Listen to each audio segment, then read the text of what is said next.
Sisu, Road to Revenge. Hello everyone, welcome back to the channel where we bring the most iconic action stories to life.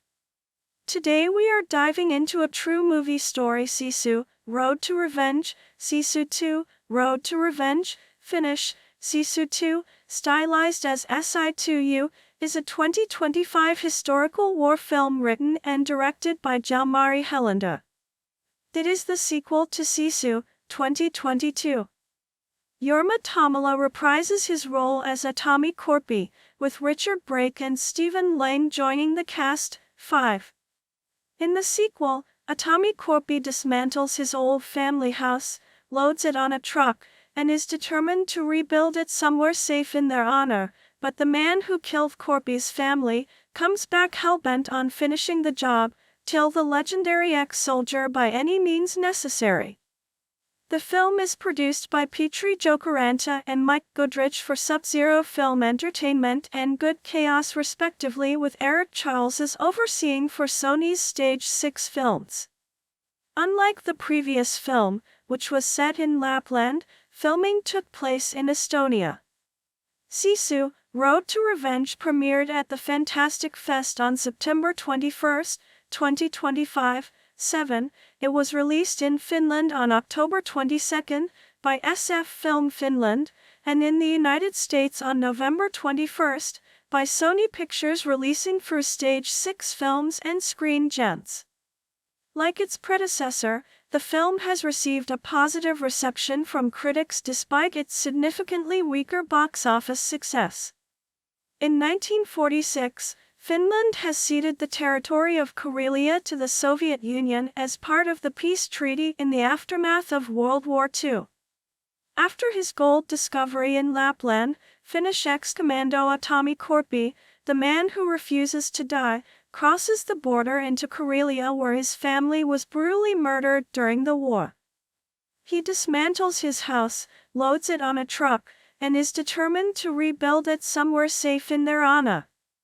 When the Red Army discovers Atami's arrival on their soil, KGB agents release Igor Dragunov, the man who killed his family, from a prison in Siberia with the promise of a pardon if he avenges Atami's mass slaughter of Soviet troops in the Winter War. As Atami travels west towards the Finnish border, Dragunov intercepts him with a small squad of men. Atami kills the soldiers, but spares Dragunov, ignorant of his role in the deaths of his loved ones. Dragunov then sends motor units and airplanes in pursuit. Atami battles his way through the Soviet soldiers, but a bomber ultimately drives him and his truck off of a cliff into the ocean. Atami recovers the remains of his home, converts the logs into a makeshift raft, and sails back to shore where he stumbles upon a derelict tank. He uses a pile of dynamite to catapult the tank over a Soviet border checkpoint, but the tank is destroyed and Atami is severely injured. He buries a knife blade in his wounded flesh before being captured by Dragunov. Dragunov brings Atami on a train bound for Siberia, has him tortured, and reveals his role in the murders of Atami's family to him.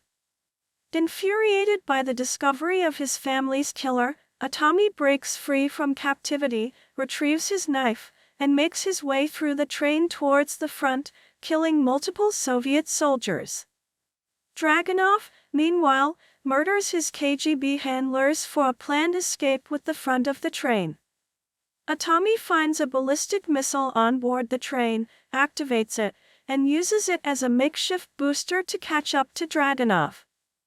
The two engage in a final fight. Dragunov gets the upper hand, but Atami detaches the still-active missile from the train and launches it into Dragunov, killing him. With his family avenged, Atami recovers his home and uses the train car to transport it back across the Finnish border unimpeded. Back in Finland, as Atami rebuilds his home, several Finnish men approach and offer their assistance, to Atami's silent gratitude. Cast: Jorma Tomala as Atami Korpi, a former Finnish army commando turned gold prospector. Richard Brake as a KGB officer who sends Dragunov to capture Korpi. Stephen Lang as Igor Dragunov, a Soviet Red Army officer responsible for killing Korpi's family. Production. In an interview with the Finnish news agency in March 2023, Helander expressed interest in a sequel to Sisu if the film proved successful at the American box office. 16. In another interview in May 2023, Helander stated, "I have an idea of what would happen next. Maybe somebody needs Tommy Korpi's skills again, but let's see." 17. Helander has later said that the idea for the sequel's plot came about while he was renovating his apartment. 18.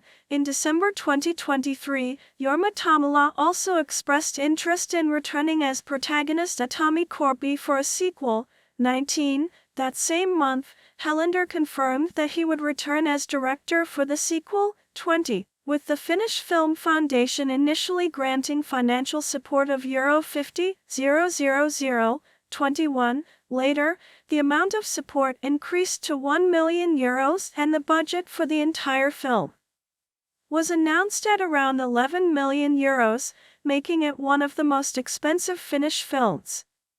In March 2024, it was announced that filming of the sequel would begin in late summer, and it was estimated that the film would premiere in less than 2 years. 6. Filming for the sequel was completed in late 2024. 23. 24. The film was shot almost entirely in Estonia, which depicts Soviet-occupied Karelia in the film, while there was only 1 day of filming in Finland. Filming took place in both eastern and central Estonia in Rapla County and on the western coast of Estonia in Lane County. The Baltic Clints, Estonia's limestone cliffs, were also among the filming locations.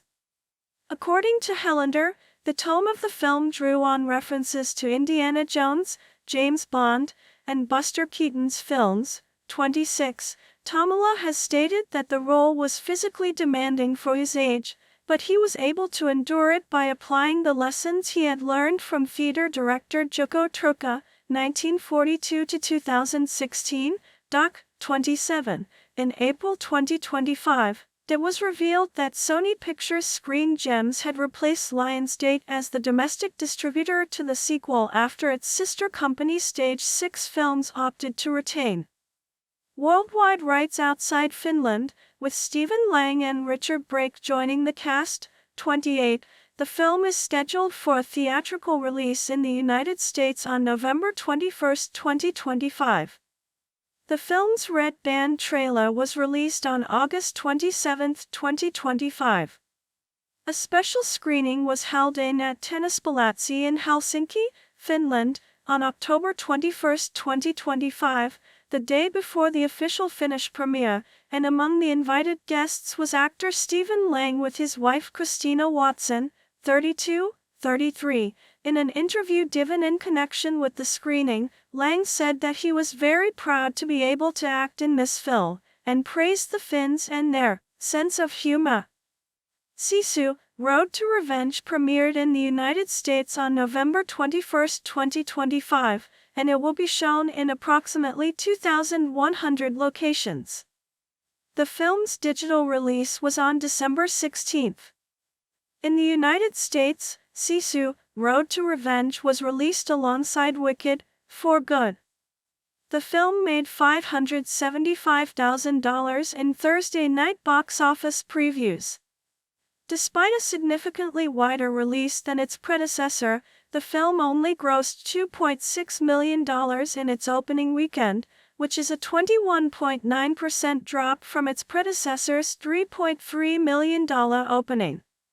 By Thanksgiving weekend, the film's box office was down 66%, averaging $365 per screen. On the review aggregator website Rotten Tomatoes, 95% of 92 critics' reviews are positive.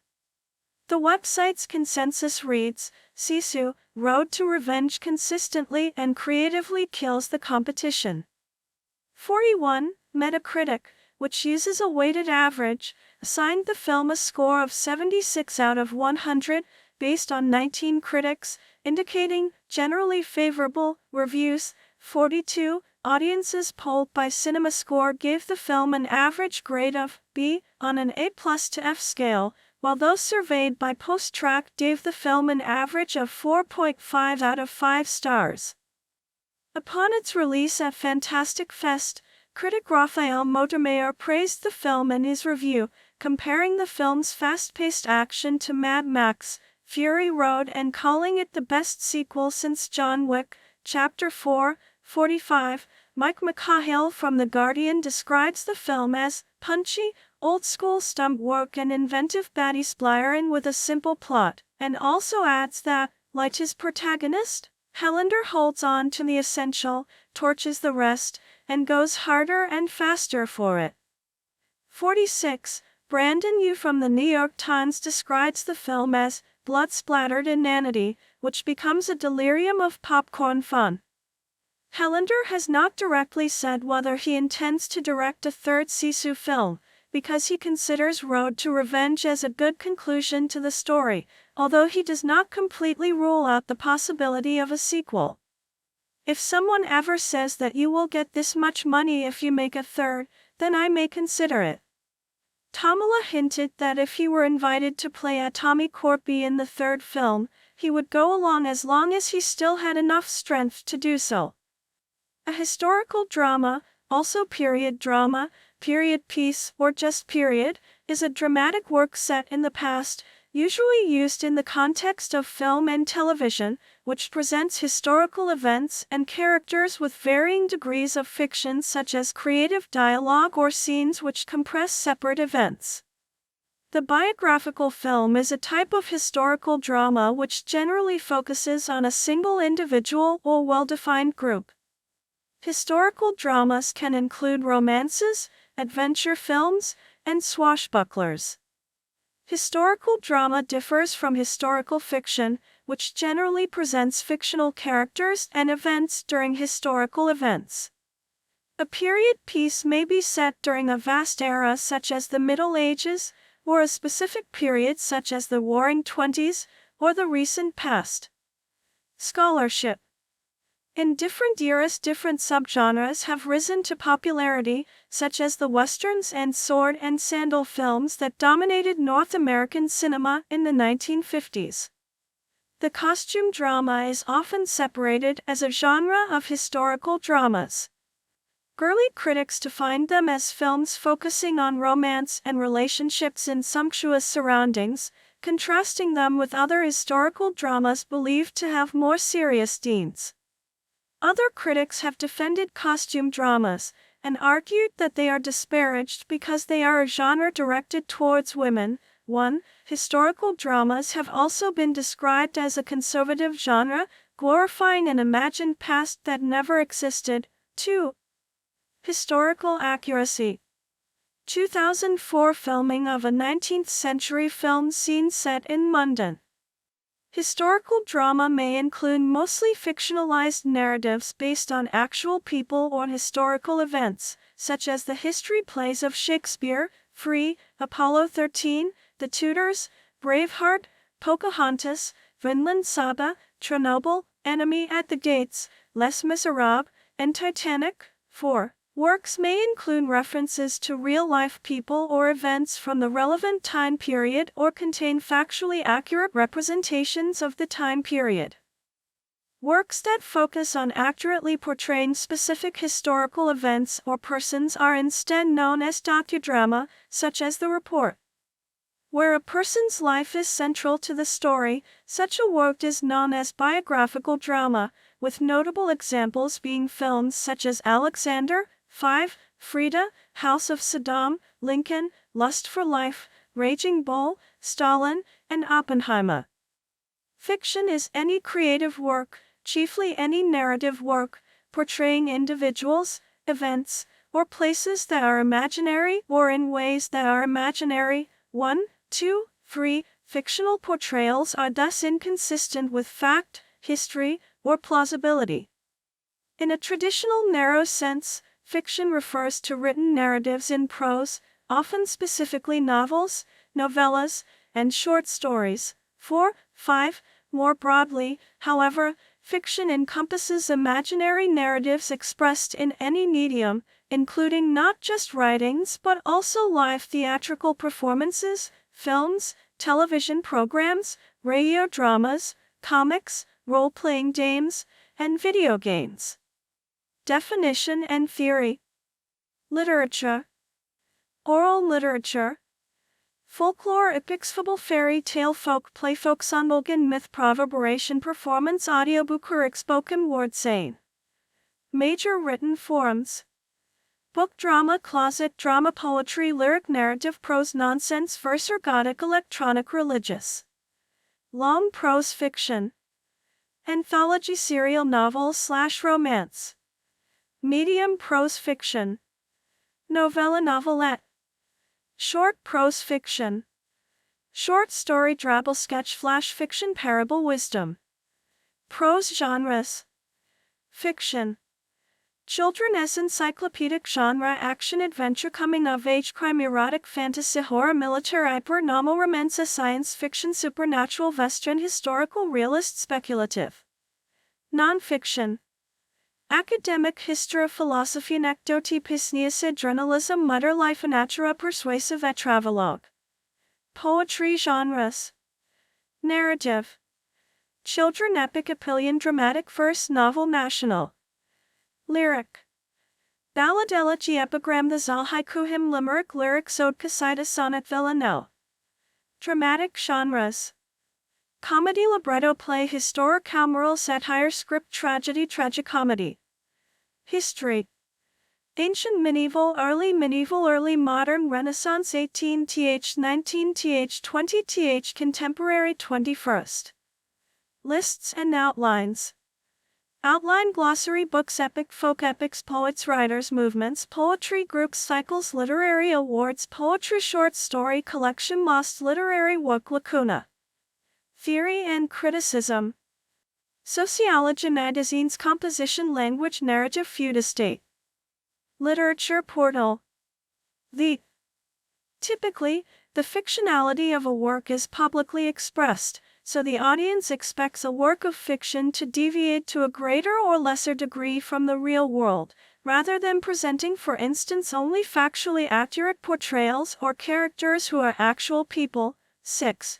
Because fiction is generally understood as not adhering to the real world, the themes and context of a fictional work, such as if and how it relates to real-world issues or events, are open to interpretation. 7. Since fiction is most long established in the realm of literature, written narrative fiction, the broad study of the nature, function, and meaning of fiction is called literary theory, and the narrower interpretation of specific fictional texts is called literary criticism, with subsets like film criticism and theater criticism also now long established.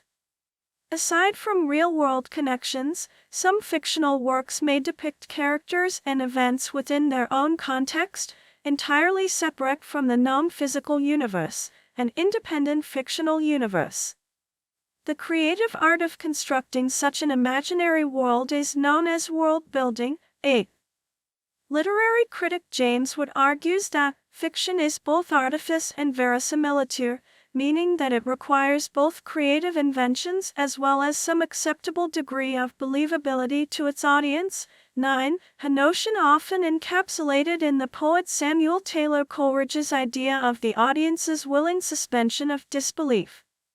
The effects of experience in fiction, and the way the audience is changed by the new information they discover, has been studied for centuries. Infinite fictional possibilities themselves signal the impossibility of fully knowing reality, provocatively demonstrating philosophical notions, such as there potentially being no criterion to measure constructs of reality. 10. Fiction and reality. Fiction versus non-fiction. In contrast to fiction, creators of nonfiction assume responsibility for presenting information and sometimes opinion based only in historical and factual reality. Despite the traditional view that fiction and nonfiction are opposites, some works, particularly in the modern era, blur this boundary, particularly works that fall under certain experimental storytelling genres, including some postmodern fiction, autofiction, 11, or creative nonfiction like nonfiction novels and docudramas, as well as the deliberate literary fraud of falsely marketing fiction as nonfiction, 12. Furthermore, even most works of fiction usually have elements of, or grounding in, truth of some kind, or truth from a certain point of view.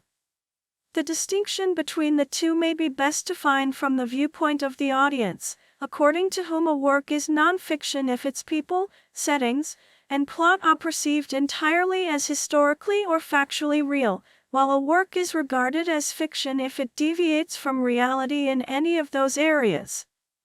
All types of fiction invite their audience to explore real ideas, issues, or possibilities using an otherwise imaginary setting or using something similar to reality, though still distinct from it. Note 1, Note 2. Speculative versus realistic fiction. The umbrella genre of speculative fiction is characterized by a lesser degree of adherence to realistic or plausible individuals, events, or places, while the umbrella genre of realistic fiction is characterized by a greater degree. For instance, speculative fiction may depict an entirely imaginary universe or one in which the laws of nature do not strictly apply, often, the subgenre of fantasy. Or, it depicts true historical moments, except that they have concluded in a completely imaginary way or been followed by major new events that are completely imaginary, the genre of alternative history. Or, it depicts impossible technology or technology that defies current scientific understandings or capabilities, the genre of science fiction. Contrarily, realistic fiction involves a story whose basic setting, time and location in the world, is, in fact, real and whose events could believably happen in the context of the real world. One realistic fiction subgenre is historical fiction, centered around true major events and time periods in the past. 15. The attempt to make stories feel faithful to reality or to more objectively describe details, and the 19th century artistic movement that began to vigorously promote this approach, is called literary realism, which incorporates some works of both fiction and nonfiction. History. Further information, History of literature. Storytelling has existed in all human cultures, and each culture incorporates different elements of truth and fiction into storytelling. Early fiction was closely associated with history and myth.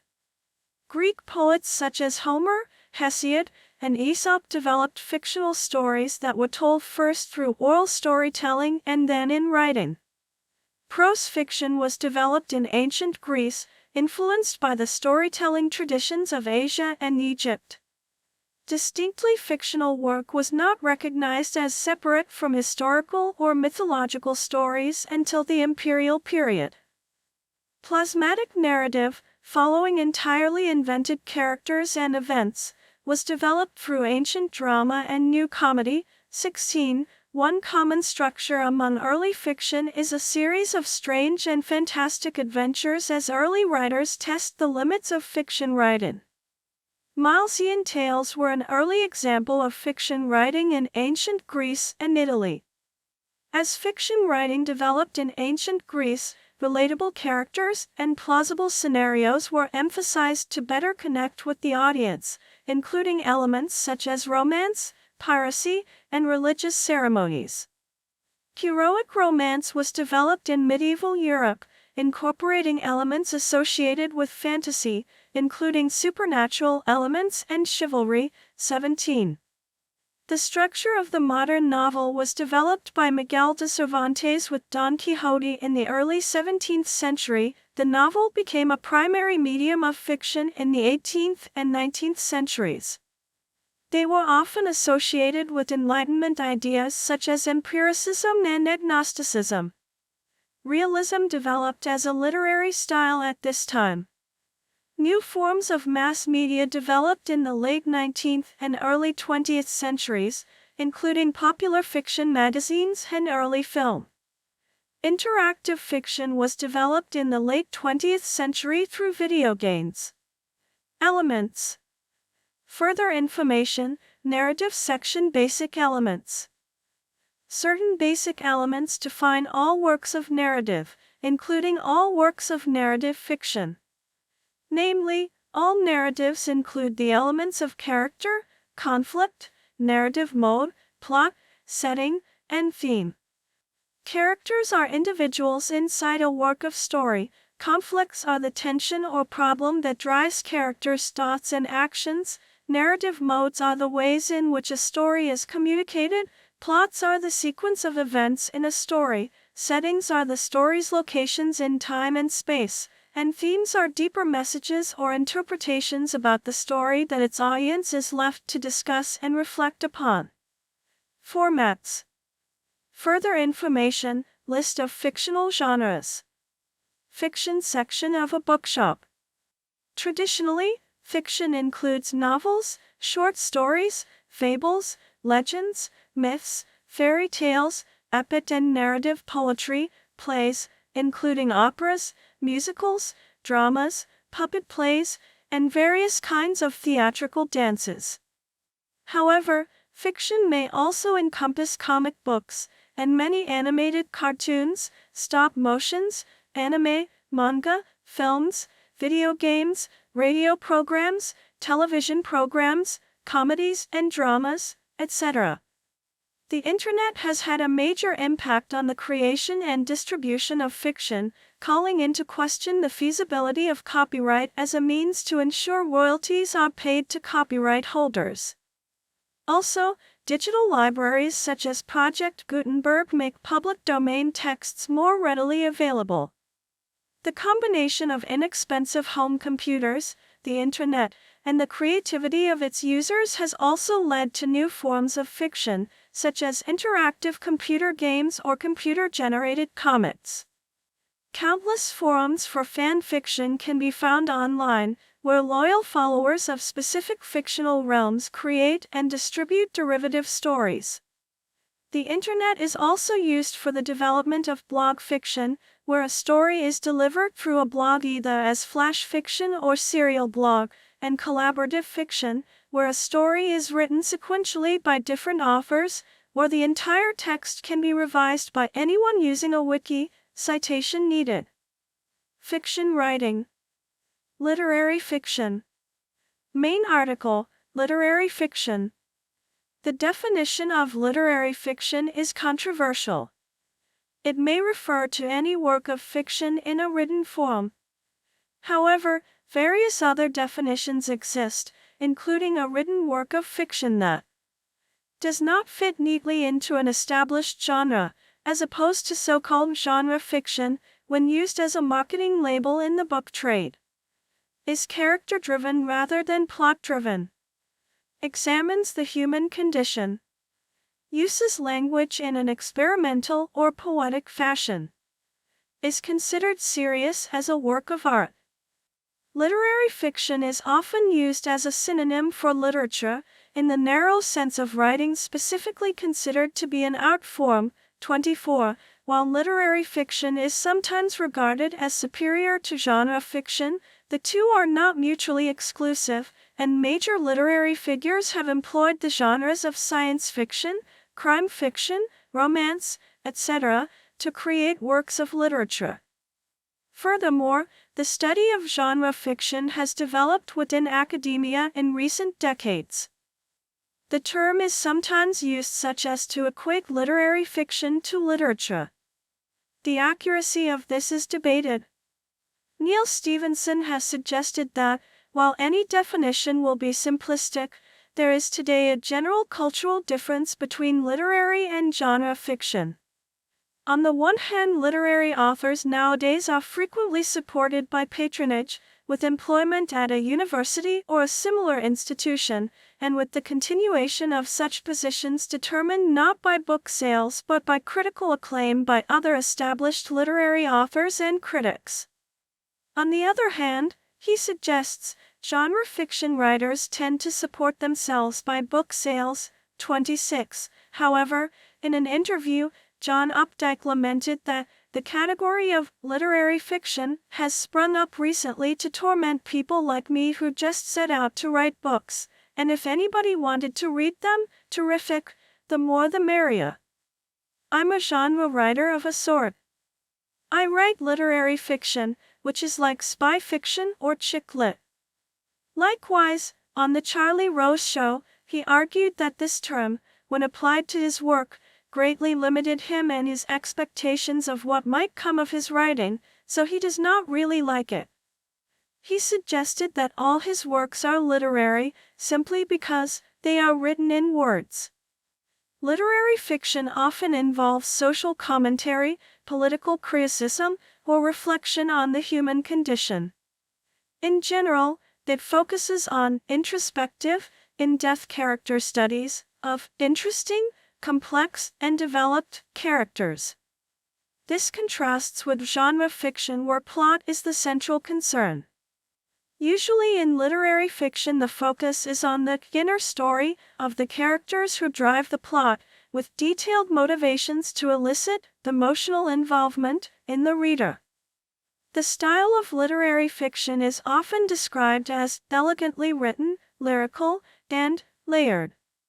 The tone of literary fiction can be darker than genre fiction, while the pacing of literary fiction may be slower than popular fiction.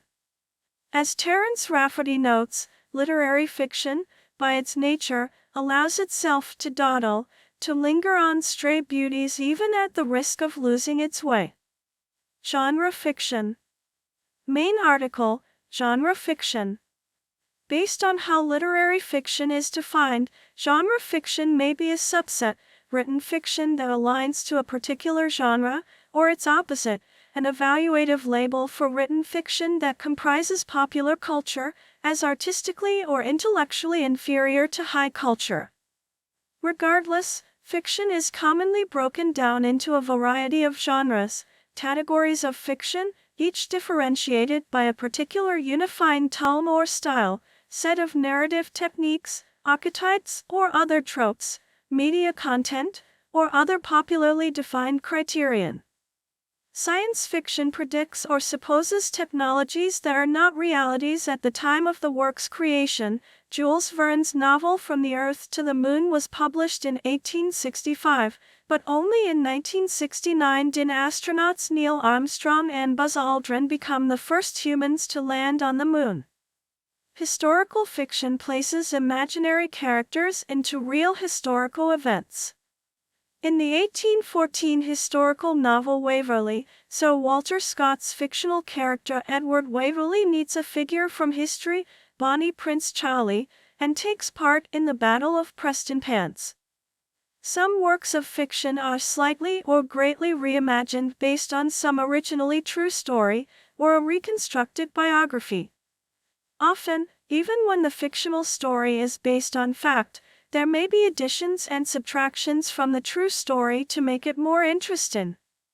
An example is Tim O'Brien's The Things They Carried, a 1990 series of short stories about the Vietnam War. Harry Potter Sculpture in Leicester Square, London. Fictional works that explicitly involve supernatural, magical, or scientifically impossible elements are often classified under the genre of fantasy, including Lewis Carroll's 1865 novel Alice's Adventures in Wonderland, J.R.R. Tolkien's The Lord of the Rings, and J.K. Rowling's Harry Potter series.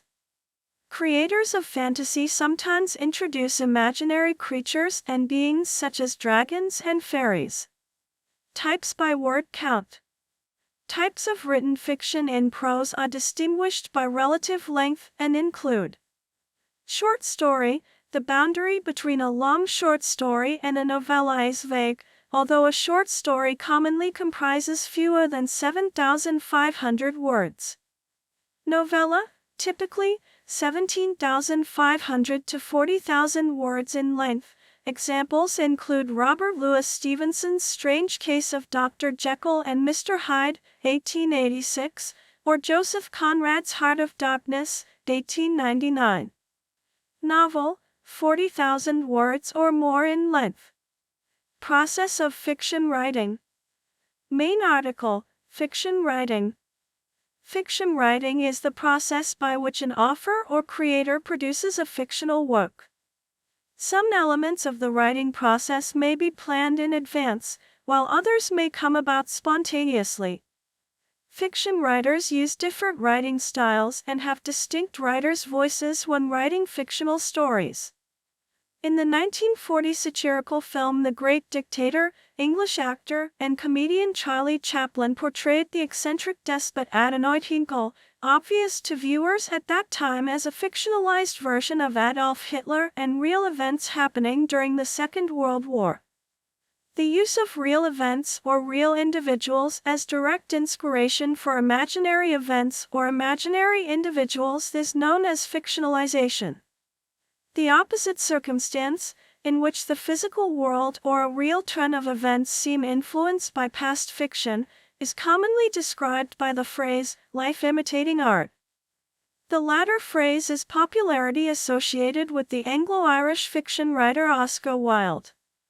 The alteration of actual happenings into a fictional format, with this involving a dramatic representation of real events or people, is known as both fictionalization, or, more narrowly for visual performance works like in theater and film, dramatization.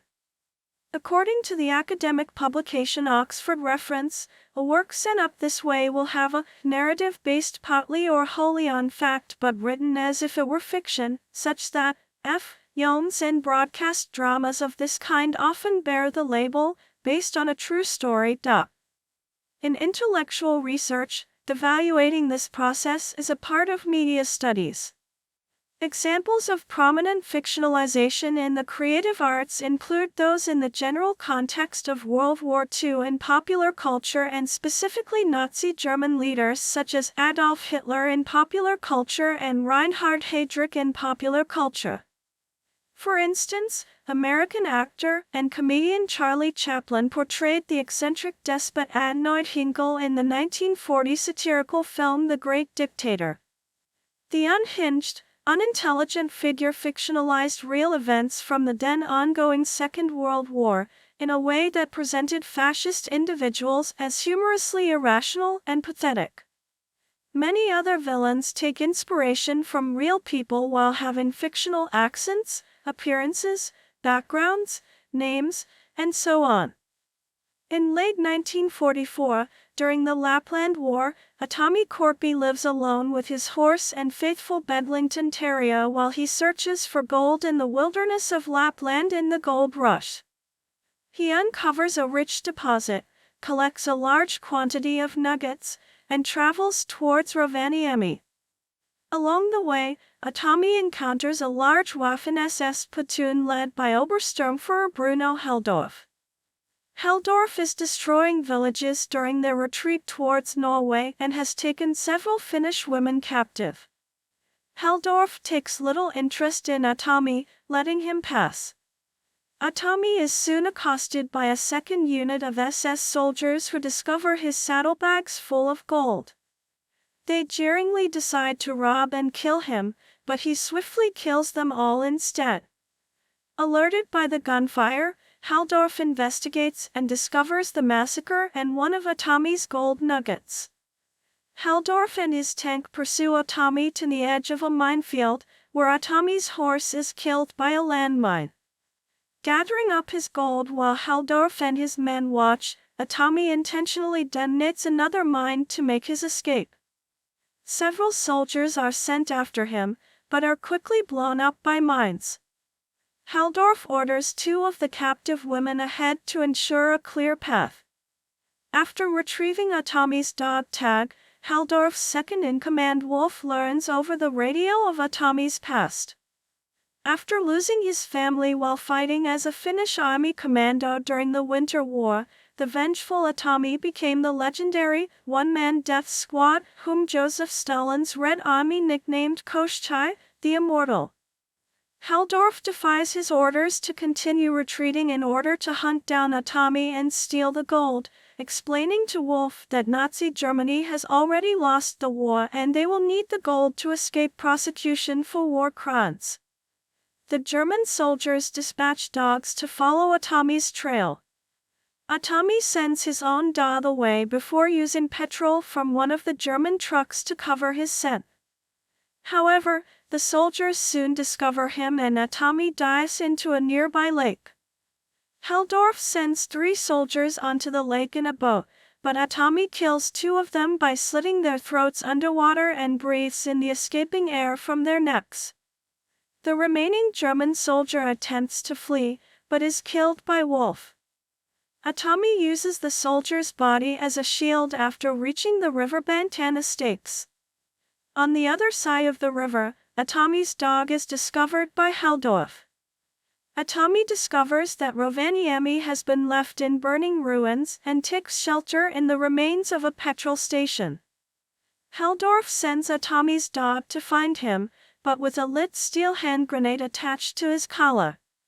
Atami saves his dog but is knocked down and stunned when the grenade explodes. Heldorf, Wolf and tank driver shoots a hang Atami, taking the gold and leaving him for dead, but Atami impales one of his wounds onto protruding rebar, saving his life. Some time later, a pair of German pilots land in search of fuel. Atami kills the engineer and forces the surviving pilot to fly him ahead of Heldorf's platoon. Heldorf soon discovers the abandoned plane in their path with the pilot hanged by the same noose Wolf used on Atami. As the convoy continues, Atami climbs onto the truck holding the female captives, kills their guards and arms the women. Aino, the de facto leader of the women, commandeers one of the trucks, allowing Atami to leap onto Heldorf's tank while the women gun down the rest of the soldiers. Atami pulls Wolf out of the tank before leaving him at the mercy of the women. Heldorf reaches a commandeered Soviet plane and kills Schütze before taking off with the pilot. Atami fires at the plane, mortally wounding the pilot, and uses his pickaxe to get on board in midair. Heldorf and Atami engage in hand-to-hand combat. After Heldorf gets the upper hand, Atami swiftly hooks a static line to a bomb before releasing it, dropping Heldorf to his death. After finding that the pilot is dead, Atami straps himself in as the plane crashes into a swamp. Led by Aino, the freed women drive the commandeered German tank, with a beaten Wolf strapped to the turret, to an incredulous Finnish army unit. Atami crawls out of the swamp and reunites with his dog, before making his way to war-ravaged Helsinki. He enters a bank and empties his satchels of gold onto a teller's counter, then speaks for the first time with a request to exchange it for paper currency, bills. Big ones, please. Won't be so damn heavy to carry. In the United States and Canada, Sisu was released alongside Big George Foreman and Are You There God? It's Me, Margaret, and was projected to gross around $4 million from 900 theaters in its opening weekend. It made $1.4 million on its first day, including $585,000 from Thursday night previews. It went on to debut to $3.3 million, finishing 8th, 2021. In total, Sisu grossed $7.3 million in the United States and Canada, and $7 million in other territories, for a worldwide total of $14.30 million. 4. On the review aggregator website Rotten Tomatoes, 94% of 181 critics' reviews are positive, with an average rating of July 6, 10.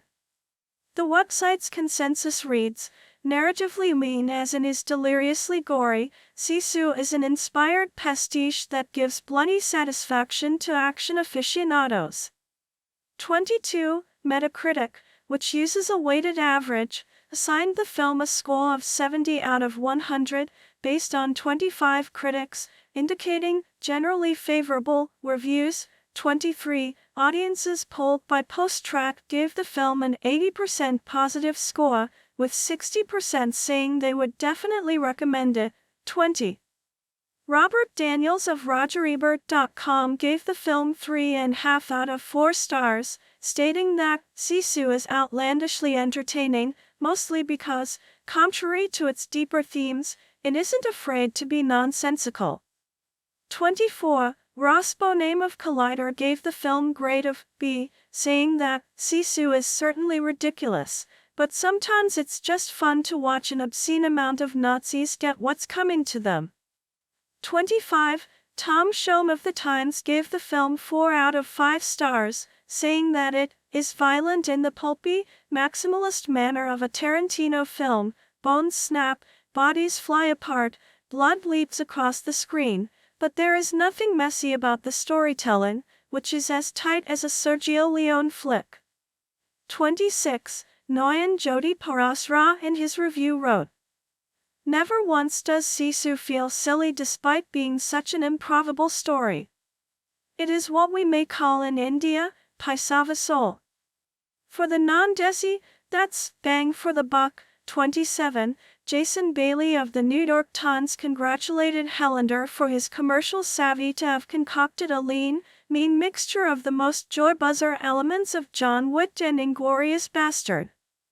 On August 1, 2023, Japanese video game designer Hideo Kojima, best known for the Metal Gear video game series, posted a message on Twitter in which he highly praised the Sisu film, saying, "This is no longer a war movie. It is a mad grind of a battle between terribly cool men. A lot of fight ideas that surpass Rambo, the immortal old man." At the end of message, Kojima expresses his interest in making a game about the main character of the film. In March 2023, Helander hinted in an interview with the news agency STT that if the film is successful at the box office in the United States, he would consider making a sequel. 35. In May 2023, Helander said during an interview of Dames Radar Plus that he might have an idea of how to continue the story of Atami Corpi. 36. Jorma Tamala has also expressed interest in returning for a sequel. 37. In December 2023, Helander confirmed that he would return as director for the sequel. 38. And the finish.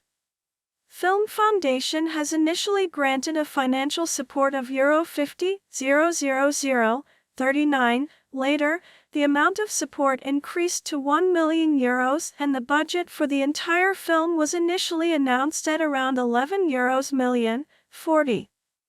In March 2024, it was announced that filming of the sequel would begin in late summer, and it was tentatively estimated that the film will premiere in less than 2 years. 41. Filming for the sequel was completed in late 2024. 42. In April 2025, it was revealed that Sony Pictures Screen Gems had replaced Lionsgate as the distributor to the sequel after its sister company Stage 6 Films opted to retain worldwide rights outside Finland, with the film scheduled for a theatrical release on 21.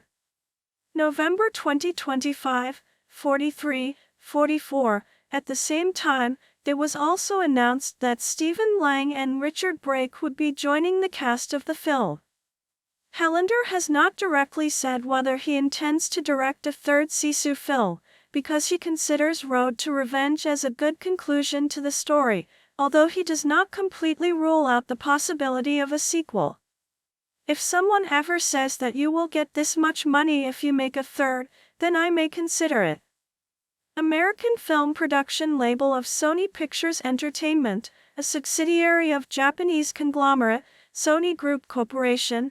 1. Screen Gems has served several different purposes for its parent companies over the decades since its incorporation, initially as a cartoon studio that was active from 1921 to 1946. Then a television studio that was active from November 1948 to May 6, 1974, and later on as a film studio that was founded on December 8, 1998. Screen Gems currently serves as a film production division of Sony that specializes in genre films, mainly horror. 2. Screen Gems is currently one of the 5 live-action labels of the Sony Pictures Motion Picture Group, alongside Columbia Pictures, TriStar Pictures, Sony Pictures Classics, and 3000 Pictures. When producer Pat Sullivan came to Harry Warner to sign a contract with him on his and Otto Messmer's series Felix the Cat, he declined and instead told his soon-to-be former secretary Margaret J. Winkler that she should form her own company and take control of the distribution of the series. Winkler formed M.J. Winkler Productions and soon also took control of Max and Dave Fleischer's series Out of the Inkwell. By 1923 she and Sullivan were arguing, and that same year the Fleischer brothers formed their own distribution company named Red Seal. Winkler saw an unreleased short called Alice's Wonderland, a cartoon produced and directed by Walt Disney, and became impressed with the short. The two agreed to make a series about the cartoon. In 1924, Charles Mintz married Winkler, and the latter's career began to decline. Mintz quickly assumed the Winkler's role in the company, later rebranding it Winkler Pictures. In 1925, Winkler's renewal contract for the Felix shorts was written, yet Winkler declined to renew due to her dispute with Sullivan. The following year the Alice comedies stopped being distributed by Winkler.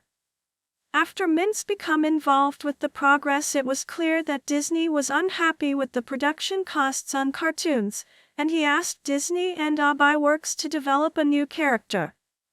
The result was Oswald the Lucky Rabbit, the first animated character for Universal Pictures. 3. In February 1928, when the character proved more successful than expected, Disney sought to meet with Mintz over the budget, wanting to spend more on the cartoons. Mintz refused, and hired away all of Walt Disney Studios' animators except Works, Les Clark, and Johnny Cannon, who all refused to leave Disney. He moved the production of the Oswald cartoons to Winkler Pictures, along with Margaret Winkler's brother, George. After losing the Oswald contract to Walter Lantz, Mintz focused on Crazy Cat, a character from a comic strip by cartoonist George Harriman, which was the output of a Winkler-distributed property. M.J. Winkler Productions became known as Winkler Pictures after Mintz took over in 1926 and partnered with Columbia Pictures for distribution in 1929. In 1931, when the studio moved from New York to California, it was renamed the Charles Mintz Studio, 4. Becoming Screen Gems, 1933 to 1942. The Charles Mintz Studio became known as Screen Gems in 1933. The name was originally used in 1933, when Columbia Pictures acquired a stake in Charles Mintz's animation studio. 5. The name was derived from an early Columbia Pictures slogan, Gems of the Screen, itself a takeoff on the song, Columbia, the Gem of the Ocean. 6. Mintz was nominated for 2 Academy Awards for Best Short Subject. His first nomination was in 1935 for Holiday Land, and he was nominated again in 1937 for The Little Match Girl. For about a decade, Charles Mintz produced Crazy Cat, Scrappy, and the Color Rhapsody animated short series Columbia Pictures. Also, between 1936 to 1940, several Color Rhapsody films were subcontracted to Works with the use of his own animation studio. The studio's color cartoons were well received, while some other cartoons were not, mainly the later Crazy Cat and Scrappy shorts.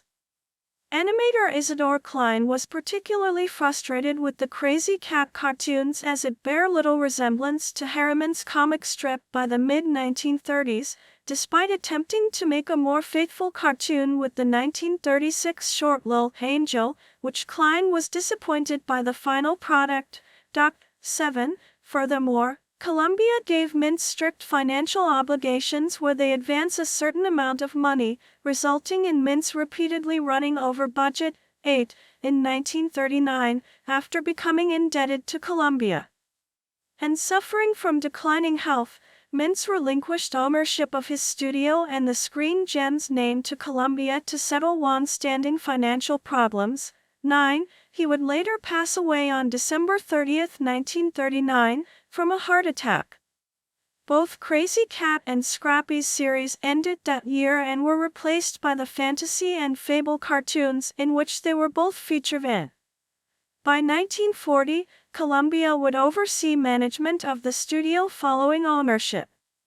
The studio's production manager, Jimmy Bronies, became the general manager but was shortly replaced by Mintz's brother-in-law, George Winkler. The following year, in March 1941, Columbia hired Frank Tashlin, previously a writer for Walt Disney Productions and director for Leon Schlesinger Productions, as the studio's producer. 10. 11. Tashlin had a profound effect to the studio as he planned to revitalize it to greater heights. He would hire a large number of displaced animators from the 1941 Disney Animators strike, which included artists such as Phil Duncan, Grant Simmons, Volas Jones, William Schull, Howard Swift, John Hubley, Zach Schwartz, Basil Davidovich, and returning animators such as Emery Hawkins and Ray Patterson. He would also direct the short The Fox and the Greats. Based on the Aesop fable of the same name, the short would inadvertently spawn Columbia's most successful characters with the Fox and the Crow, a comic duel of a refined fox and a streetwise crow. Later in October, Columbia reorganized the studio by dismissing all of its Mintz-era staff, including Arthur Davis, Manny Gould, Lou Lilly, Sim Marcus, Ben Harrison, and Winkler. 12. Rinker was replaced by Ben Schwalbe as general manager, and would later replace Tashlin as producer in April 1942. 13. Tashlin would delegated directorial duties to Bob Wickersham and Alec Geis. 12. 14. The latter of which was described for having memorable scene acting according to Hawkins. 13. He would continue to have close involvement as he would act as a creative supervisor for their cartoons. Decline and closure, 1942 to 1946. Tashlin's stay at Screen Gems, despite proving to be an influential figure to the studio, would be short-lived, as he would later leave in June following an argument with Columbia higher-ups. 13. 15. When interviewed by Michael Barrier, he said that the management can't stay happy long when things are going well, so we ended up in another fracas and I left. 10. He would soon return to Leon Schlesinger Productions, joining several ex-Columbia artists who successfully made the transition. Meanwhile, Schwalbe was replaced by Dave Fleischer, previously the co-founder and head supervisor of Fleischer Studios. Fleischer had already been hired as an executive producer in April of that year, with him producing the 1942 World War II short Song of Victory under Tashlin's supervision. But by the end of the year, he would ultimately take full control of studio amidst Tashlin's absence. To further increase cartoon production, Hubley and animator Paul Sama were teamed up as co-directors, though Hubley would later leave when he was enlisted into the United States Army. 16. Hubley described Fleischer as being very detached from his employees, calling him one of the world's intellectual lightweights, and that he fancied himself as a good editor by editing completed cartoons in a way that broke continuity. 17. He was later fired in late 1943 and was succeeded by a revolving door of producers. 11.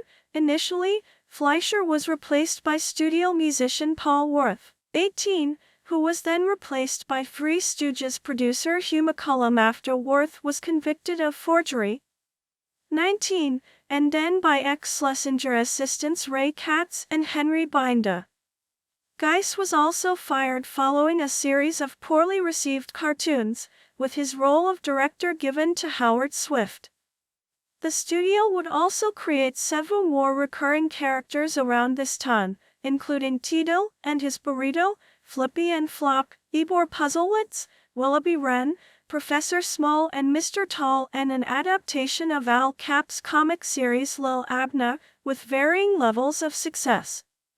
Tashland's departure had an immediate effect to the studio in a direction standpoint, with animation historians noting that the quality of their cartoons had declined soon after.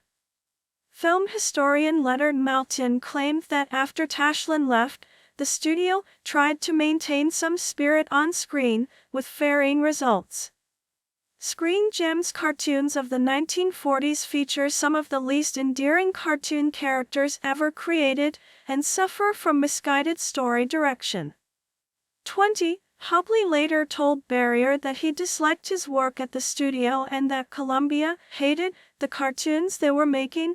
17. Cap was also reportedly displeased with the quality of the Lil Abner cartoons, which was discontinued after 5 cartoons. 21.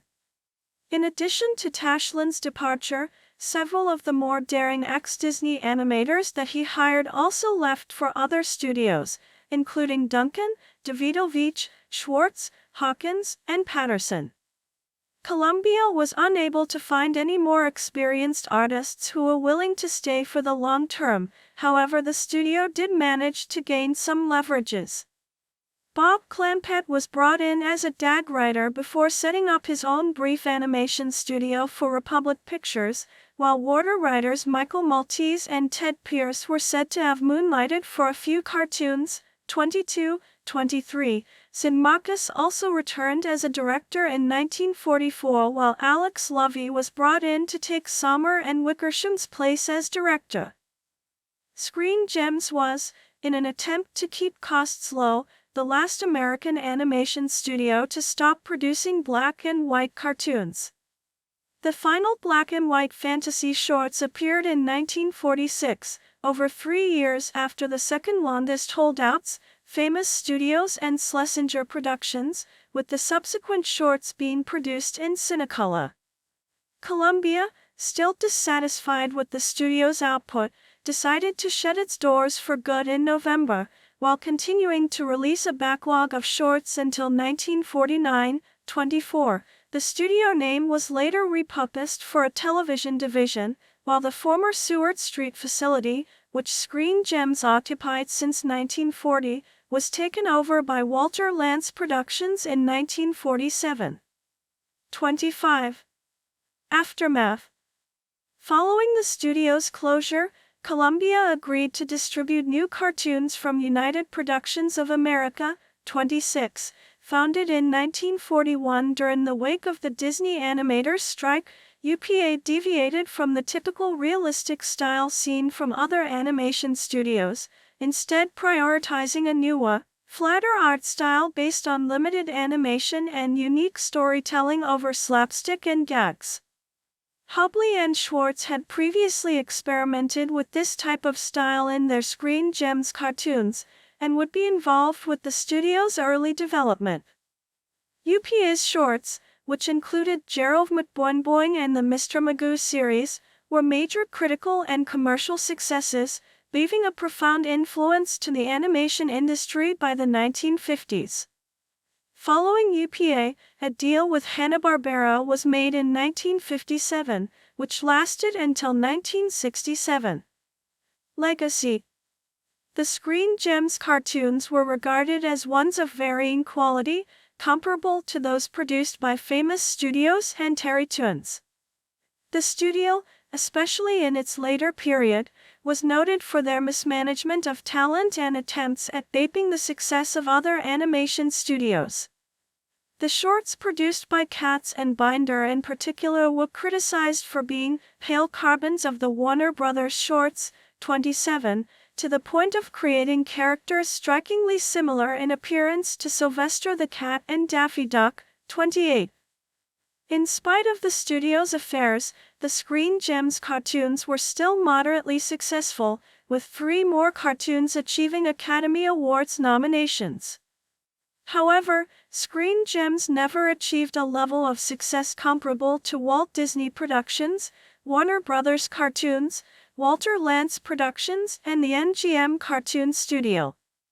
In 1999, Columbia TriStar International Television produced Totally Tuned In, a syndicated TV package showcasing Columbia's classic cartoon library.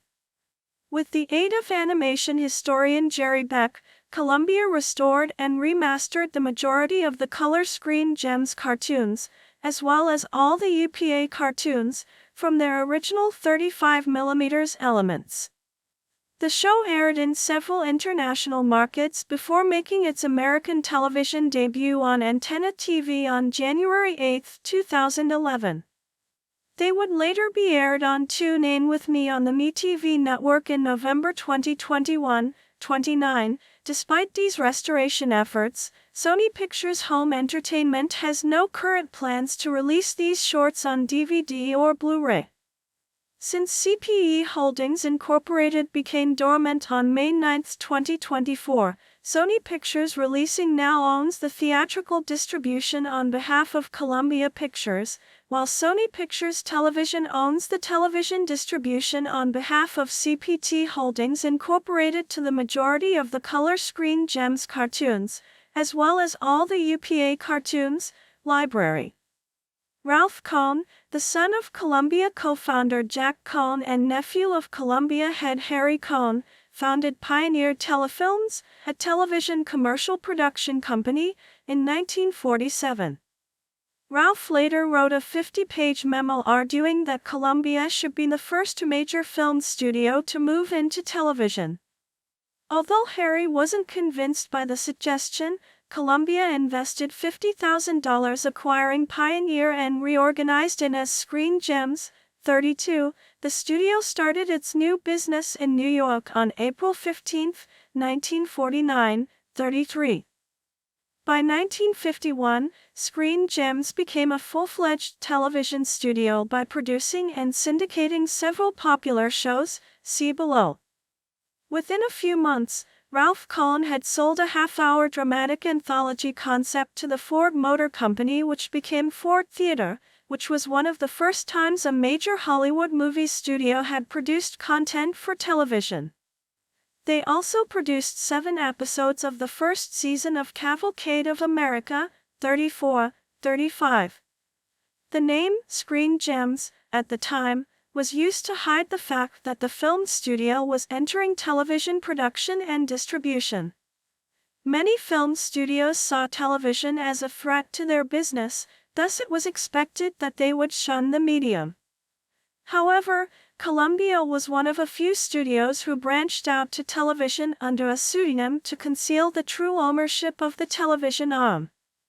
That is until 1955, when Columbia decided to use the woman from its logo under the Screen Gems banner, officially billing itself as a part of the Hollywood studios of Columbia Pictures, as spoken in announcements at the end of some Screen Gems series. By 1952, the studio had produced a series of about 100 film record coordinated releases for television under the brand TV Disc Jockey Tunes, in which the films synchronized perfectly with the records. 36. Rising success, 1954 to 1968.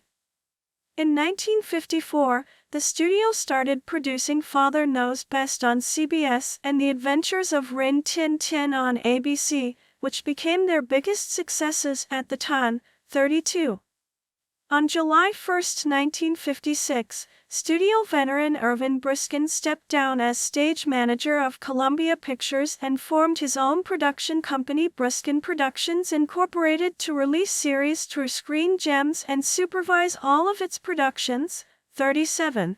On December 10, 1956, Screen Gems expanded into television syndication by acquiring Hygo Television Films, aka Serials Incorporated, and its affiliated company United Television Films Incorporated. Hygo Television Films was founded in 1951 by Jerome Hyams, who also acquired United Television Films in 1955 that was founded by Archie Mayers.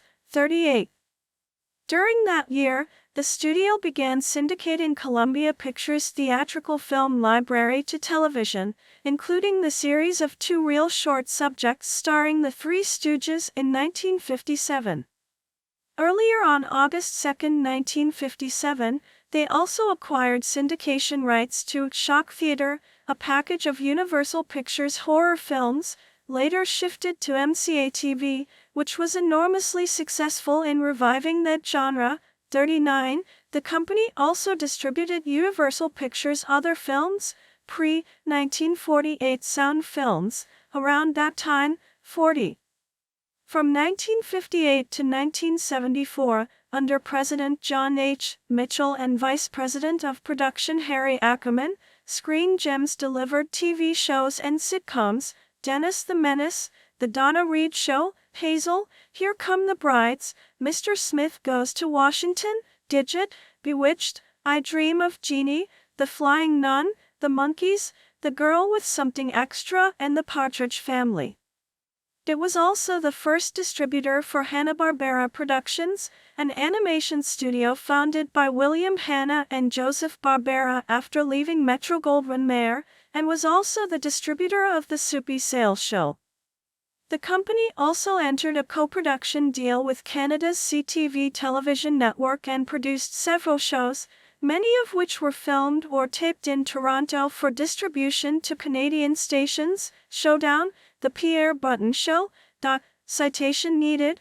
The company even expanded as far as Australia, opening Screen Gems Australia to produce shows for that country's networks, including The Graham Kennedy Show for the Nine Network. 41.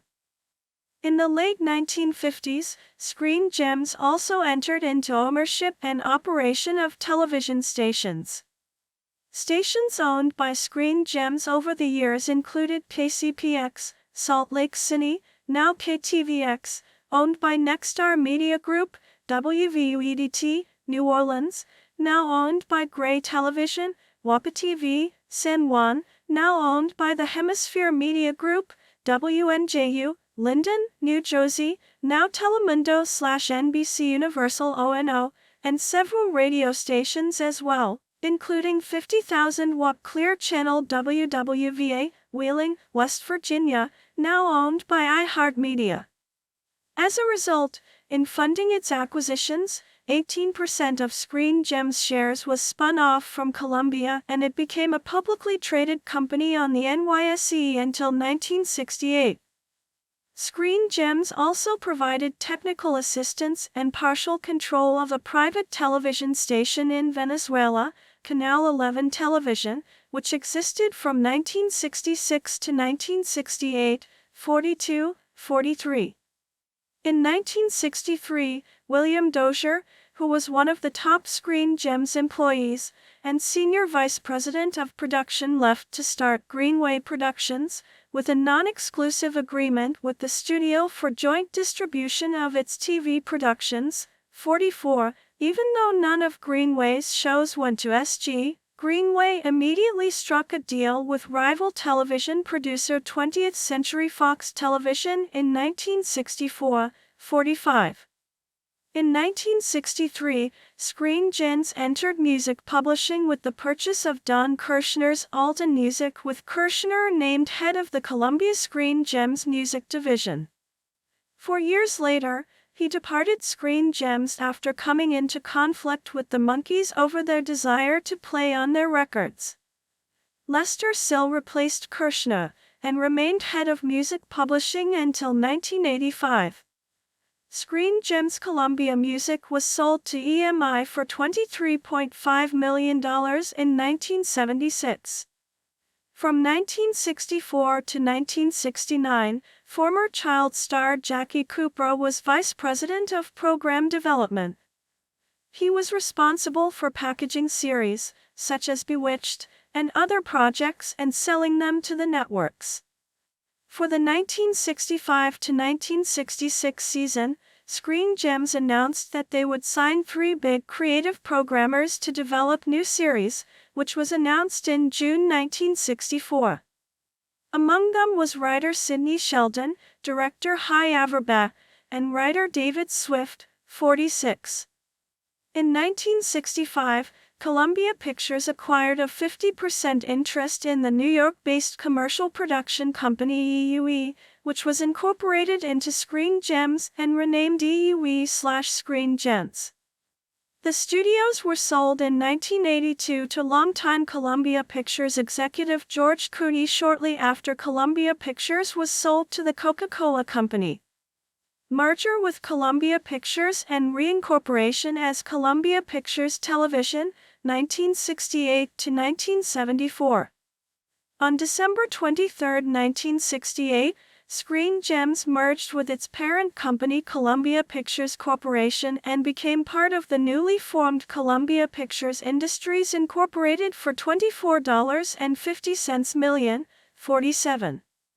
In the following year, former ABC Vice President of Programming Leonard Goldberg joined Screen Gems, displacing Jackie Cooper as Vice President of Program Development, 48. Goldberg failed to receive the same level of success as Cooper. His shows all tanked after one season, with the exception of The Partridge Family, and he abruptly left after 3 years, with the most notable other production of Goldberg's tenure at Screen Gems being the 1971 television movie Brian's Song. He then formed a production company with producer Aaron Spelling, 49. In 1971, Douglas S. Kramer, former executive VP in charge of production at Paramount Television, set up a SG-affiliated production firm, the Douglas S. Kramer Company, to produce projects for feature films and TV projects via Columbia Pictures, 50. In 1972, David Gerber, who had left 20th Century Fox Television, set up a SG-affiliated production company to produce his own projects with that company. The most notable of these productions was Police Story, an NBC police crime drama, 49. In 1973, Alan Bly and Chris Beard via Bly-Beard Productions signed an independent production agreement with Screen Gems to develop their own projects, 51. Also that year, Harry Ackerman, who was vice president of production, left the studio to start his own production company to be affiliated with Paramount Television, 52. On May 6, 1974, Screen Gems was renamed to Columbia Pictures Television as suggested by then-studio president David Gerber, who succeeded Art Frankel as his studio president, 53. The final notable production from this incarnation of Screen Gems before the name change was the 1974 miniseries QB7. Columbia was, technically, the last major studio to enter television by name. Later years and aftermath. Changes in corporate ownership of Columbia Pictures came in 1982, when Coca-Cola bought the company. In the mid-1980s, Coca-Cola reorganized its television holdings to create Coca-Cola Television, merging CPT with the television unit of Embassy Communications as Columbia/Embassy Television, although both companies continued to use separate identities for a few years. Following the formation of Columbia Pictures Entertainment Incorporated, it and TriStar Television were merged to create a new Columbia Pictures Television. Merv Griffin Enterprises was also integrated into Coca-Cola Television, 54. CPT also ran Colex Enterprises, a joint venture with LBS Communications that distributed most of the Screen Gems library and operated from 1984-1987, 55. In 1985, the Screen Gems name was brought back by Columbia Pictures Television to distribute classic television series from its vaults to first-run syndication, 56. On December 18, 1987, Coca-Cola spun off its entertainment holdings, selling them to TriStar Pictures Incorporated for $3.1 billion. TriStar was renamed as Columbia Pictures Entertainment, Inc., 57. In 1989, Sony Corporation of Japan purchased Columbia Pictures Entertainment. On August 11, 1991, Columbia Pictures Entertainment was renamed as Sony Pictures Entertainment as a film production distribution subsidiary and subsequently combined CPT with the revived TriStar Television on February 21, 1994 to form Columbia TriStar Television.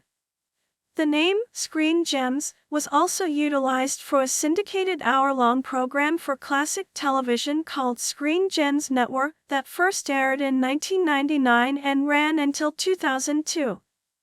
Columbia Pictures Industries Incorporated, doing business as Columbia Pictures and formerly known as Columbia Pictures Corporation, is an American film production and distribution studio that is the flagship unit of the Sony Pictures Motion Picture Group, 2, a division of Sony Pictures Entertainment, which is one of the Big Five film studios and a subsidiary of the Japanese conglomerate Sony Group Corporation. 3. Columbia Pictures is one of the leading film studios in the world, and was one of the so-called Little Three among the 8 major film studios of Hollywood's Golden Age. 4. On June 19, 1918, brothers Jack and Harry Cohn and their business partner Joe Brandt founded the studio as Cohn-Brandt Cohn, CBC, Film Sales Corporation. 5. It adopted the Columbia Pictures name on January 10, 1924, operating as Columbia Pictures Corporation until December 23, 1968, went public 2 years later, and eventually began to use the image of Columbia, the female personification of the United States, as its logo. The studio was acquired by the Coca-Cola Company in 1982. 6. Then by Sony Corporation of Japan in 1989. 7. Columbia Pictures is presently headquartered at the Irving Thalberg Building on the former Metro-Goldwyn-Mayer, currently known as the Sony Pictures Studios, lot in Culver City, California, since 1990. In its early years, Columbia was a minor player in Hollywood, but began to grow in the late 1920s, spurred by a successful association with director Frank Capra. With Capra and others such as the most successful 2 real comedy series, The Three Stooges, Columbia became one of the primary homes of the screwball comedy. In the 1930s, Columbia's major contract stars were Jean Arthur and Cary Grant. In the 1940s, Rita Hayworth became the studio's premier star and propelled their fortunes into the late 1950s. Rosalind Russell, Glenn Ford, and William Holden also became major stars at the studio. The company was also primarily responsible for distributing Disney's Silly Symphony film series as well as the Mickey Mouse cartoon series from 1929 to 1932. The studio was founded on June 19, 1918, as Cohn-Brandt Cohn, CBC, Film Sales by brothers Jack and Harry Cohn and Jack's best friend Joe Brandt, and released its first feature film More to be Pitied Than Scorned on August 20, 1922. The film, with a budget of $20,000, was a success, bringing in $130,000 in revenue for the company. 8. Brandt was president of CBC Film Sales, handling sales, marketing, and distribution from New York along with Jack Cohn, while Harry Cohn ran production in Hollywood. The studio's early productions were low-budget short subjects, Screen Snapshots, The Hallroom Boys, the vaudeville duo of Edward Flanagan and Neely Edwards, and the Charlie Chaplin imitator Billy West. 9. The startup CBC leased space in a Poverty Row studio on Hollywood's famously low-rent Gower Street. Among Hollywood's elite, the studio's small-time reputation led some to joke that CBC stood for Corned Beef and Cabbage. 5. Reorganization and new name. CBC was reorganized as Columbia Pictures Corporation by brothers Harry and Jack Cohn and best friend Joe Brandt on January 10, 1924. 10. Harry Cohn became president in 1932 and remained head of production as well, thus concentrating enormous power in his hands. He would run Columbia for a total of 34 years, one of the longest tenures of any studio chief. Warner Brothers, Jack L. Warner was head of production or CEO longer but did not become CEO until 1956. Even in an industry rife with nepotism, Columbia was particularly notorious for having a number of Harry and Jack's relatives in high positions. Humorist Robert Benchley called it the Pine Tree Studio because it has so many cones. 11. Brandt eventually tired of dealing with the Coen brothers, and in 1932 sold his one-third stake to Jack and Harry Coen, who took over from him as president. Columbia's product line consisted mostly of moderately budgeted features and short subjects including comedies, sports films, various serials, and cartoons. Columbia gradually moved into the production of higher-budget fare, eventually joining the second tier of Hollywood studios along with United Artists and Universal. Like United Artists and Universal, Columbia was a horizontally integrated company. It controlled production and distribution. It did not own any theaters. Columbia incorporated animation into its studio in 1929, distributing Crazy Cat cartoons, taking over from Paramount. The following year, Columbia took over distribution of the Mickey Mouse series from Celebrity Productions until 1932. In 1933, the Mintz Studio was re-established under the Screen Gems brand. Columbia's leading cartoon series were Crazy Cat, Scrappy, The Fox and the Crow, and, very briefly, Lil Abner. 17. Screen Gems was the last major cartoon studio to produce black and white cartoons, producing them until 1946. That same year, Screen Gems shut down but had completed enough cartoons for the studio to release until 1949. In 1948, Columbia agreed to release animated shorts from United Productions of America. These new shorts were more sophisticated than Columbia's older cartoons, and many won critical praise and industry awards. In 1957, 2 years before the UPA deal was terminated, Columbia distributed the Hanna-Barbera cartoons, including Loopy de Loop from 1959 to 1965, which was Columbia's final theatrical cartoon series. In 1967, the Hanna-Barbera deal expired and was not renewed. According to Bob Thomas's book King Coen, studio chief Harry Coen always placed a high priority on serials. Beginning in 1937, Columbia entered the lucrative serial market and kept making these weekly episodic adventures until 1956, after other studios had discontinued them.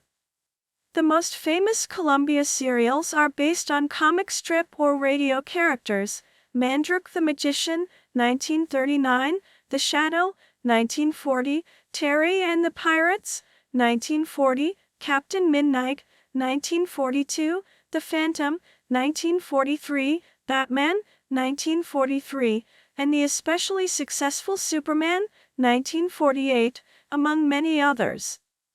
Columbia also produced musical shorts, sports reels, usually narrated by sportscaster Bill Stern, and travelogues.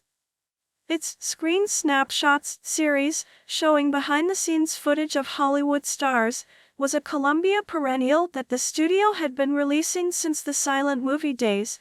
Producer-director Ralph Staub kept this series going through 1958. 1940s. The logo that Columbia used starting in 1936 and ending in 1976, this version was used on the Color Rhapsody cartoons. In the 1940s, propelled in part by the surge in audiences for their films during World War II, the studio also benefited from the popularity of its biggest star, Rita Hayworth. Columbia maintained a long list of contractees well into the 1950s: Glenn Ford, Penny Singleton, William Holden, Judy Holliday, The Three Stooges, Ann Miller, Evelyn Keyes, Ann Doran, Jack Lemmon, Cleo Moore, Barbara Hale, Adele Jurgens, Larry Parks, Arthur Lake, Lucille Ball, Cohen Matthews, and Kim Novak. In 1946, Columbia dropped the Screen Gems brand from its cartoon line, but retained the Screen Gems name for various ancillary activities, including a 16mm film rental agency and a TV commercial production company. On November 8, 1948, Columbia adopted the Screen Gems name for its television production subsidiary when the studio acquired Pioneer Telefilms, a television commercial company founded by Jack Cohn's son, Ralph. 18. Pioneer had been founded in 1947 and was later reorganized as Screen Gems. 18. The studio opened its doors for business in New York on April 15, 1949. 18. By 1951, Screen Gems became a full-fledged television studio and became a major producer of sitcoms for TV, beginning with Father Knows Best and followed by The Donna Reed Show, The Partridge Family, Bewitched, I Dream of Jeannie, and The Monkees. On July 1, 1956, studio veteran Irving Briston stepped down as manager of Columbia Pictures and formed his own production company, Briston Productions Incorporated, to release series through Screen Gems and supervise all of its productions. 19. On December 10, Screen Gems expanded into television syndication by acquiring Hygo Television Films, aka Serials Incorporated, and its affiliated company United Television Films Incorporated. Hygo Television Films was founded in 1951 by Jerome Hyams, who also acquired United Television Films in 1955 that was founded by Archie Mayers. 20. In 1957, 2 years before its parent company Columbia dropped UPA, Screen Gems entered a distribution deal with Hanna-Barbera Productions, which produced classic animated series such as The Flintstones, The Quick Draw McGraw Show, The Huckleberry Hound Show, The Yogi Bear Show, Johnny Quest, The Jetsons, and Top Cat, among others. Screen Gems distributed the company's shows until 1967, when Hanna-Barbera was sold to Taft Broadcasting. In 1960, the animation studio became a publicly traded company under the name Screen Gems Incorporated, when Columbia spun off an 18% stake. 1950s. By 1950, Columbia had discontinued most of its popular series films, Boston Blackie, Blondie, The Lone Wolf, The Crime Doctor, Westie, etc. Only Jungle Jim, launched by producer Sam Katzman in 1949, kept going through 1955. Katzman contributed greatly to Columbia's success by producing dozens of topical feature films, including crime dramas, science fiction stories, and rock and roll musicals. Columbia kept making serials until 1956 and 2 reel comedies until 1957, after other studios had abandoned these mediums.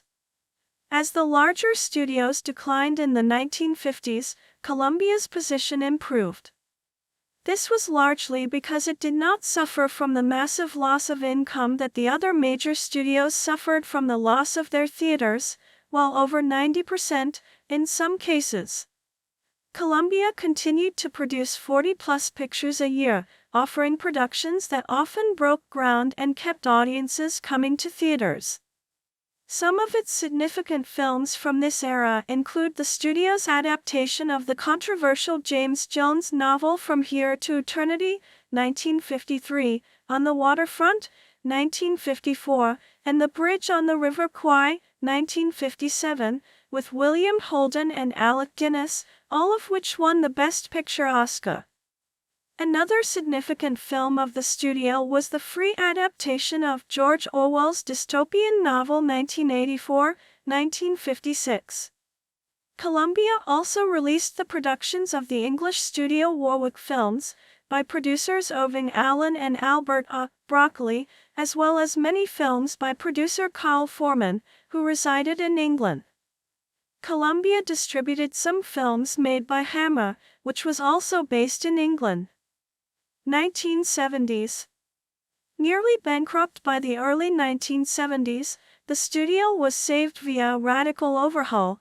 The Dower Street Studios, now called Sunset Dower Studios, were sold and a new management team was brought in. In 1972, Columbia and Warner Brothers formed a partnership called the Burbank Studios, in which both companies shared the Warner Studio lot in Burbank.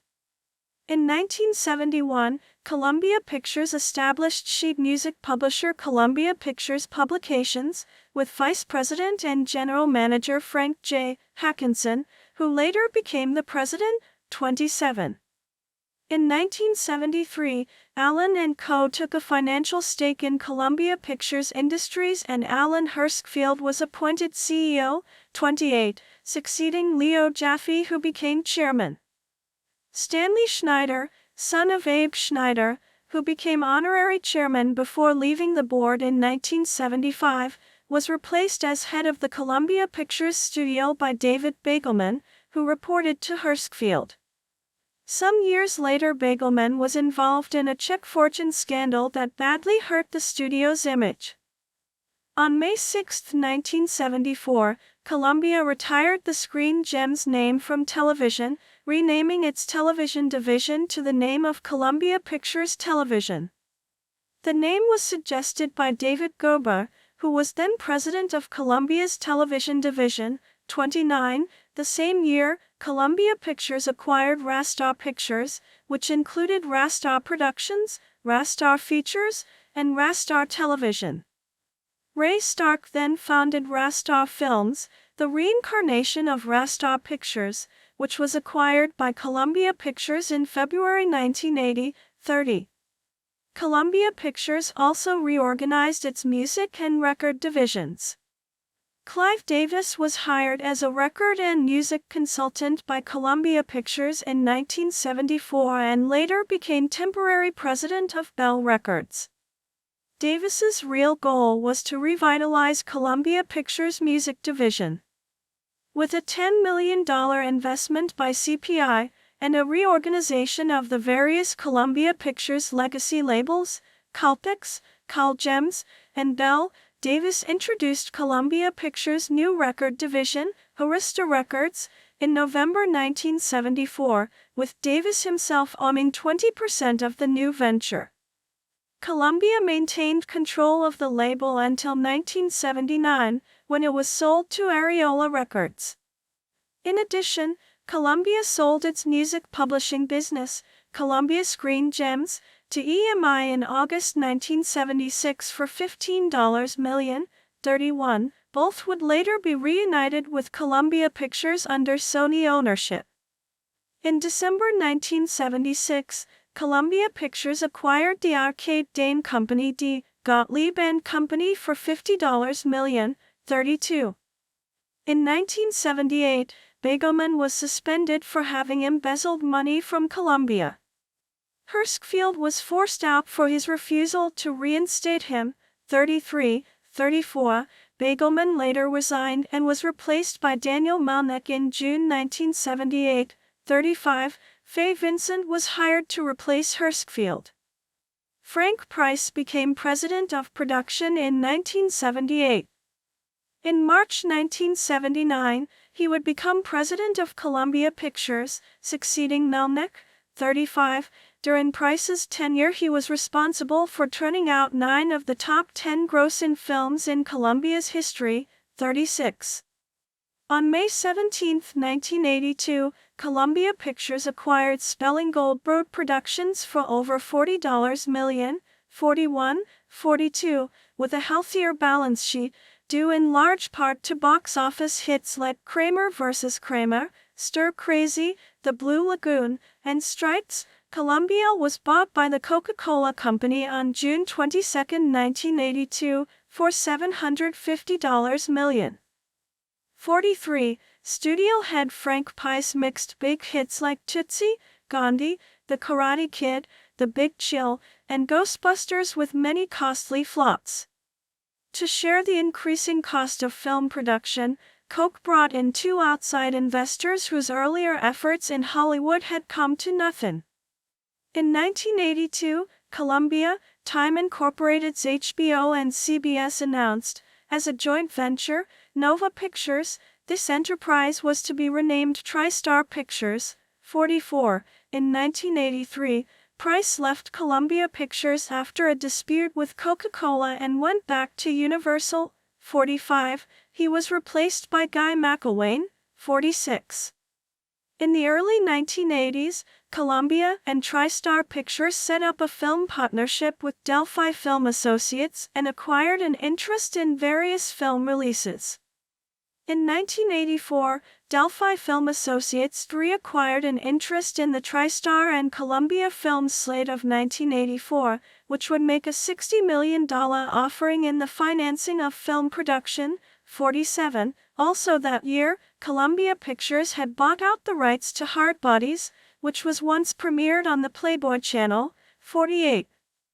Columbia Pictures expanded its music publishing operations in the 1980s, acquiring Big Three Publishing, the former sheet music operations of Robbins, Feist, and Miller, from MGM/UA Communications Company in 1983, Bellwin Mills Publishing from Simon & Schuster in 1985, and Al Gallico Music in 1987. 49, 50, 51.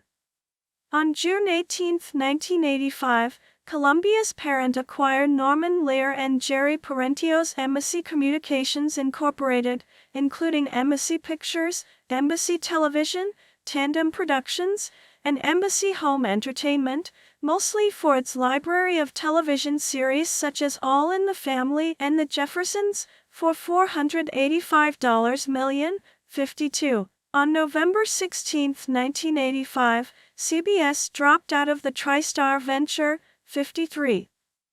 On January 2, 1988, Columbia/Embassy Television and TriStar Television were formed into the new Columbia Pictures Television, and Embassy Communications was renamed as ELP Communications to serve as a copyright holder of the Embassy Television productions. In early 1988, CPE relaunched Triumph Films as Triumph Releasing Corporation, which handled administrative services related to distribution of Columbia and TriStar's films for the North American market, while Triumph was responsible for the sales, marketing, and distribution of Columbia and TriStar films under the direction of each individual studio internationally, with Patrick N. Williamson serving as head of Triumph. 69. On January 16, 1988, CPE's stock fell slightly in the market on its first day trading in the New York Stock Exchange. Coke spun off 34.1 million of its Columbia shares to its shareholders by reducing its stake in CPE from 80% to 49% to 70%. On April 13, 1988, CPE spun off TriStar Pictures Incorporated as a reformed company of the TriStar Studio. 71. In April 1988, CPE sold its music publishing operations to the British company Filmtracks. 72. Filmtracks was acquired by Thorn EMI in 1990. 73. In June 1988, CPE announced the sale of Columbia Pictures Publications, consisting of the print music operations, to the investment from Boston Ventures and was renamed CPP/Bellwin. 74. CPP/Bellwin was acquired by Warner Chappell Music of Warner Brothers in 1994. 75. On February 2, 1989, Columbia Pictures Television formed a joint venture with Norman Lear's Act III Communications called Act III Television, now Act III Productions, to produce television series instead of managing. 76, 77. Sony Era, 1989, present. On September 28, 1989, the Columbia Pictures empire was sold to the electronics giant Sony, one of several Japanese firms then buying American properties, for the amount of $3.40 billion. 78. The sale netted Coca-Cola a profit from its investment in the studio. 79. 80. Sony then hired two producers, Peter Guber and John Peters, to serve as co-heads of production when Sony also acquired the Guber-Peters Entertainment Company, the former game show production company, Barris Industries, for $200 million on September 29, 1989, 81. Goober and Peters had just signed a long-term contract with Warner Brothers in 1989, having been with the company since 1983. Warner Brothers, then a subsidiary of Warner Communications, sued Sony for $1 billion. 82. Sony completed CPE's acquisition on November 8, and the Goober-Peters acquisition was completed on the following day. On December 1, 1989, Goober and Peters hired a longtime lawyer of GPC, Alan J. Levine, to the post of president and COO of Columbia's newly formed company Filmed Entertainment Group, FEG. 83. FEG consisted of Columbia Pictures, TriStar Pictures, Triumph Releasing, Columbia Pictures Television, Columbia Pictures Television Distribution, Merv Griffin Enterprises, RCA/Columbia Pictures Home Video, internationally known as RCA/Columbia Pictures International Video, Goober-Peters Entertainment Company, and ancillary and distribution companies. 1990s. Columbia Pictures painting on the outer wall of Sony Pictures Studios after the 1993 change. In 1990, Sony ended up paying hundreds of millions of dollars, gave up a half interest in its Columbia House Records Club mail-order business, and bought from Time Warner the former Metro-Goldwyn-Mayer, MGM, studio lot in Culver City, which Warner Communications had acquired in its takeover of Laura Martella Pictures in 1989, thus ending the Burbank Studios partnership. Initially renamed Columbia Studios, Sony spent $100 million to refurbish the rechristened Sony Pictures Studios lot. Goober and Peters set out to prove they were worth this fortune, but though there were to be some successes, there were also many costly flops. The same year, Frank Price was made the chairman of Columbia Pictures. His company Price Entertainment Incorporated, which he founded in 1987, was merged with Columbia in March 1991. Price left Columbia on October 4, 1991, and was replaced by Warner Brothers executive Mark Canton and reactivated Price Entertainment as Price Entertainment Company with a non-exclusive deal with SPE. 84. Peters was fired by his partner Goober in 1991, but Goober later resigned in 1994 to form Mandalay Entertainment the following year. 85. The entire operation was reorganized and renamed Sony Pictures Entertainment, SPE, on August 7, 1991, 86, and at the same time, TriStar, which had officially lost its hyphen, relaunched its television division in October.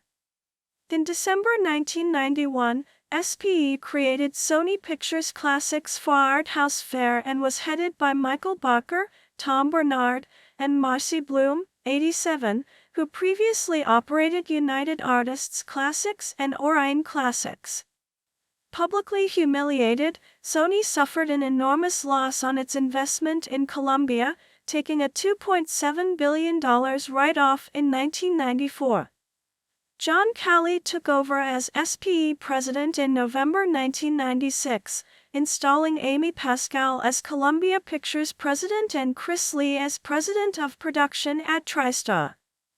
By the next spring, the studios were clearly rebounding, setting a record pace at the box office. 88.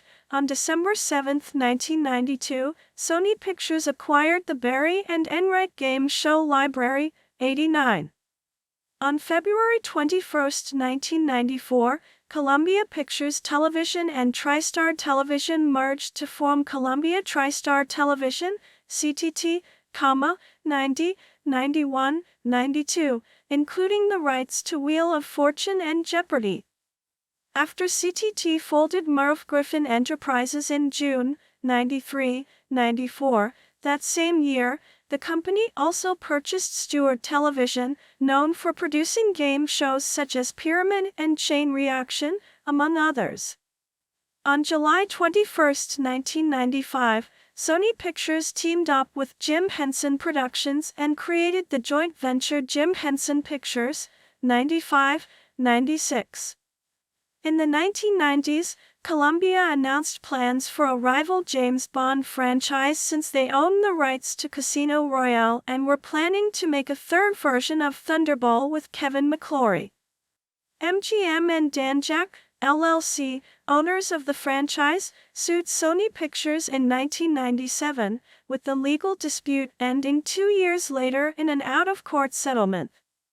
Sony traded the Casino Royale rights for $10 million, as well as the Spider-Man filming rights. 97. The superhero became Columbia's most successful franchise. Frowny Face. 98.